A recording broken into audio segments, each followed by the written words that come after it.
آبادی سے دور ایک چھوٹا سا جانوروں کا گاؤں آباد تھا۔ وہاں بہت سارے جانور ایک ساتھ ہنسی خوشی رہتے تھے۔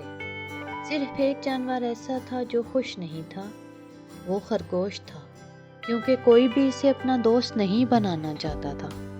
وہاں جانوروں نے گروہ بنائے ہوئے تھے، گھاس خور جانوروں کا گروہ، گوشت خور کا الگ گروہ اور پتے اور پھل خور کا الگ گروہ۔ اتفاق سے خرگوش کسی گروہ کا حصہ نہیں تھا، اس لیے سب اسے فالتو سمجھتے تھے اور وہ تھا بھی اکلوتا۔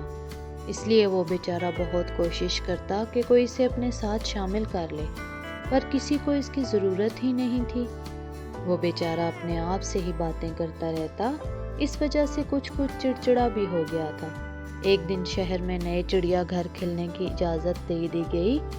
چڑیا گھر والوں کو کسی نے اطلاع دی کہ آبادی سے کچھ ہی دور آپ کے جانوروں کا ایک اور گاؤں ملے گا، جہاں تقریباً سارے ہی جانور ہیں۔ اگر آپ